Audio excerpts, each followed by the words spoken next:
নমস্কার বন্ধুরা, আপনারা দেখছেন আপনাদের অত্যন্ত প্রিয় পছন্দের চ্যানেল যখন যেভাবে চ্যানেলের পক্ষ থেকে সকল বন্ধুদেরকে স্বাগত জানাই।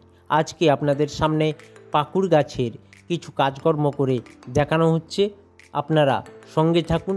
এই পাকুড় গাছটির বিজ্ঞানসম্মত নাম ফাইকাস রামফি। এই রামফি গাছটির আমরা রিপোর্ট করব। এখন বেশ কিছু গাছপালা রিপোর্ট চলছে বনসাই তৈরি করার জন্য। আপনারা সম্পূর্ণ ভিডিও দেখতে থাকুন, স্কিপ করবেন না। এই গাছগুলি, বনসাই গাছগুলি এখন প্রচুর পরিমাণে গরম পড়েছে। আপনারা এই গাছগুলি রিপোর্ট করে আপনারা ছায়াযুক্ত জায়গায়, ঠান্ডা জায়গায়, মশার আছে যেসব জায়গায়, সেই সব জায়গায় আপনারা গাছগুলিকে রাখবেন।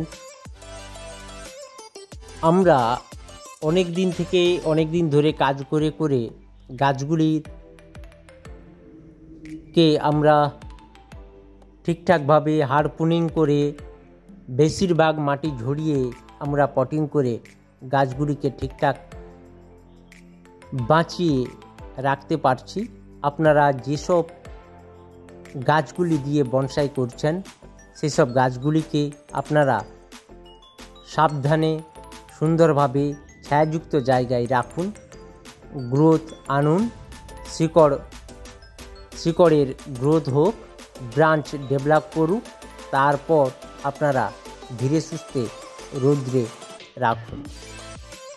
এই গরমের উপর গাছ কাটিং করে, প্রুনিং করে এবং পট চেঞ্জ করে এই গরমে রাখবেন না। ছায়া জায়গায় রাখবেন, রৌদ্রে রাখবেন না। রৌদ্রে রাখলে আপনাদের এই বনসাই গাছ ড্যামেজ হয়ে যেতে পারে।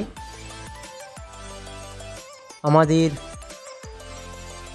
প্রচুর পরিমাণে বনসাই তৈরি করার জন্য অনেক কিছু গাছ রয়েছে। আমরা সময়ে ফেব্রুয়ারি কিংবা জানুয়ারি, ফেব্রুয়ারি, মার্চ, এই 3 মাসের মধ্যে আপনারা বনসাই গাছগুলিকে রিপোর্ট করে নেন। এখনও রিপোর্ট করা যাবে, কিন্তু আপনাকে খুব সাবধানের সহিত রিপোর্ট করতে হবে। এই সময় প্রচণ্ড গরম, গাছের ব্রাঞ্চ বেরোতে আপনাদের গাছ শুকিয়ে যেতে পারে। যখন আপনারা হারপুনিং করবেন এবং নিচের যখন রুট কাটিং করবেন, উপরের যখন ব্রাঞ্চের প্রুনিং করবেন, আপনারা দয়া করে পটিং করার পর জল দিয়ে গাছটিকে ধুয়ে দেন এবং ঠান্ডা জায়গায় রাখুন। কাটা জায়গাতে আপনারা ফাঙ্গিসাইড লাগিয়ে দেন। যে কোনো ধরনের ফাঙ্গিসাইড আপনারা ইউজ করতে পারেন এবং কাটা জায়গাগুলিতে আরেকটা কাজ করতে পারেন, যে মোমবাতি রয়েছে, মোমবাতিকে আগুনে গলিয়ে উপরের অংশ ঢাকিয়ে দেন। তাহলে গাছটি হঠাৎ করে শুকোবে না, ময়েশ্চার থাকবে এবং আপনারা সেই গাছটিকে ছায়াযুক্ত জায়গায় রেখে আরেকটি ভালো কাজ রয়েছে, 100% আপনাদের গাছ বেঁচে থাকবে। গাছটিকে পট থেকে পুরো গাছটি সাদা পলিথিন পেপার দিয়ে আইসোলেট করে দেন।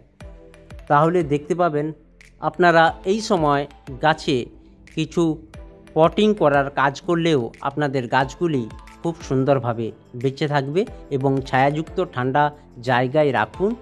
তারপর যখন মাটিতে শিকড় লেগে যাবে, তারপর ধীরে ধীরে গাছটিকে হালকা রৌদ্রে রাখুন। বর্ষার আগে সব গাছগুলিকে রিপোর্ট করে নেওয়া হচ্ছে। বর্ষার যখন বৃষ্টি গাছের উপর পড়বে, তখন গাছগুলি খুব সুন্দরভাবে গ্রোথ নেবে এবং রুট ডেভেলপমেন্ট করবে, গাছগুলি চকচকে ঝলমলে দেখাবে। আপাতত ভিডিওটি এইখান পর্যন্ত। আপনাদের কাছে এই ভিডিও যদি ভালো লেগে থাকে তাহলে আপনারা লাইক করুন, কমেন্ট করুন, বন্ধুদেরকে শেয়ার করুন। এই চ্যানেলে যেসব বন্ধুরা নতুন রয়েছেন তারা অবশ্যই সাবস্ক্রাইব করুন, পাশে থাকা বেল আইকনটিকে অন করে রাখুন। যখন যেভাবে চ্যানেল যখন ভিডিও ছাড়বে আপনাদের কাছে সেই নোটিফিকেশান পৌঁছে যাবে।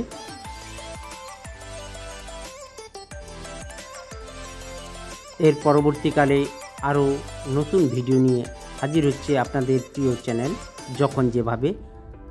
সুস্থ থাকুন, ভালো থাকুন, ধন্যবাদ।